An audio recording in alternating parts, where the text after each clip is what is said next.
Hi everyone, this is Mr. West. Today we're going to be talking about the quotient rule for exponents. This is a continuation of section 4.1. Let's go ahead and get started.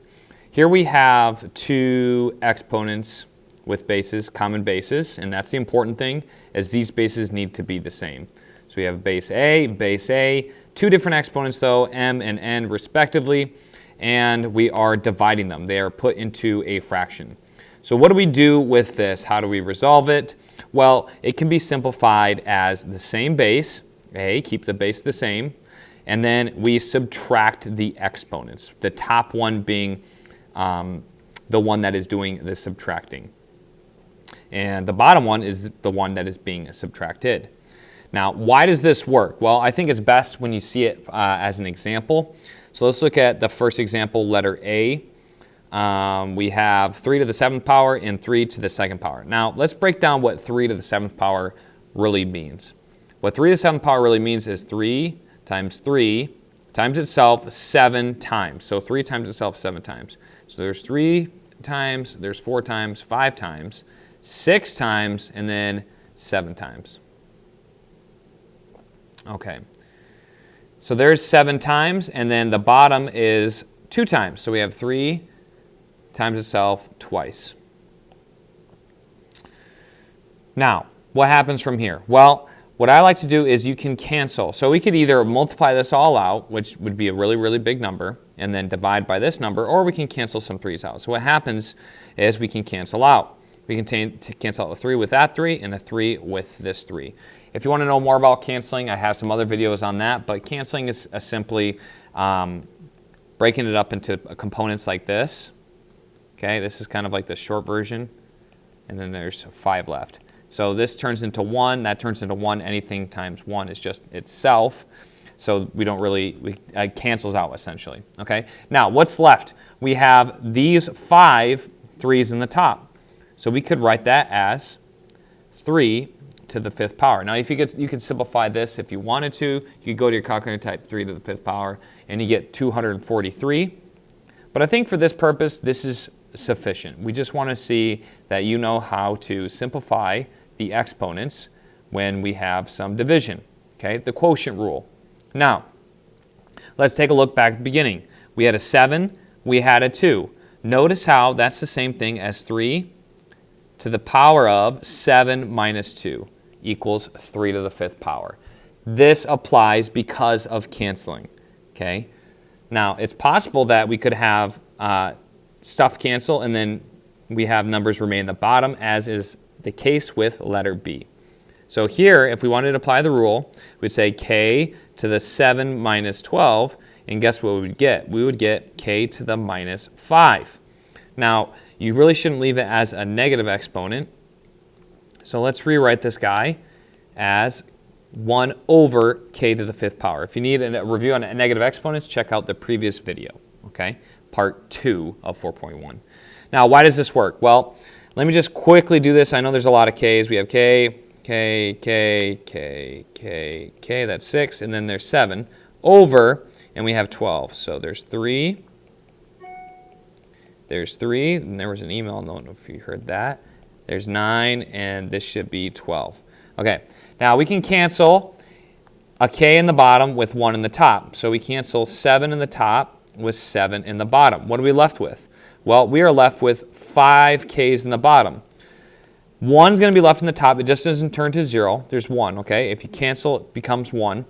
And then we have k to the 5th power in the bottom. Okay, k times k times k times k times k is k to the 5th power. And there we go. It can't equal 0 because we can't have 0 in the denominator, so we have 1 over k to the 5th power. Two different ways to do that. This way is probably a little bit more clear, a little bit more explicit, but you can still use the subtraction, the quotient rule, and subtract the powers to figure that out. Okay. Now, problems like this, I personally like to change this first and then go from there. And what do I mean by that? Well, we talked in the previous video about changing negative exponents to positive exponents by moving them from one side to the other, either from the denominator to the numerator or numerator to the denominator. Here it's in the denominator, so I'm going to move it to the numerator to make it positive. So this can be 2 to the 7th power times 2 to the 3rd power, because it was in the denominator negative, and then it's over 1. So this has become, now we add these powers, and it becomes 2 to the 10th power. Now, let's say you don't like that, and you're like, whoa, whoa, way too complicated. Weren't you telling me something about subtraction? Yes, I was. The base is the same, 2 and 2. So that means we can use the quotient rule, 7 minus, apple pencil low, all finished before then, minus negative 3. So that becomes 7 minus the negative 3 is 2 to the 10th power, and there we have it. We get the same result, 2 different methods to do it. I like the second method just because usually with more complicated problems, it seems more useful to me, but you can use whatever you want. Bases are the same. We're ready to proceed. We have 8, and then we have negative 2 minus 5, okay, as our power. So that becomes 8 to the negative 7th power. And we can rewrite that as 1 over 8 to the 7th power. We can simplify it by typing in a calculator, but this is sufficient for now. And that's our bell to give us the time warning that we need to finish soon. So we have 6. Now I'm going to write a 1 here. Anytime there's 6 and I see that there's a denominator in the bottom, exponent in the bottom, I want to do it like this. So then we have 6 to the 1. 6 and 6 are the same, minus a negative 1, and that gives us 6 squared, or let's write it as 36. Here we go. We have z. Z is the same denominator, so we have z to the negative 5 minus a negative 8. Okay, this way is a little bit more simple than the way I was just espousing earlier. So let's, sorry about that, but for these problems it's a little bit quicker. So we have negative 5 minus a negative 8 is the same thing as negative 5 plus 8. So we have, what's that, z, and then positive 3. So negative 5 plus 8 is z to the 3rd power. Highlight it. There we go. Okay, moving on. We have a to the 5th power divided by b to the 3rd. Guess what? They don't have the same base. Don't be like, oh, this is going to be ab to the 2nd power. It doesn't work like that, okay? You have to have the same base, so we just leave this a to the 5th, b to the 3rd, or right, cannot be simplified. Now this one, the only thing you could possibly do, because again, we don't have the same base, is we can say a to the negative 3rd is the same thing as 1 over a to the 3rd power. So this is what I was talking about earlier. We can move this to the denominator. Now if it moves, it doesn't go to 0 in the top, it changes to 1, and then we have a to the 3rd power, b to the 4th power. So that we just changed it, but we didn't really do much with it. So there's that one. Not really applying the quotient rule because they don't have the same base, which is important.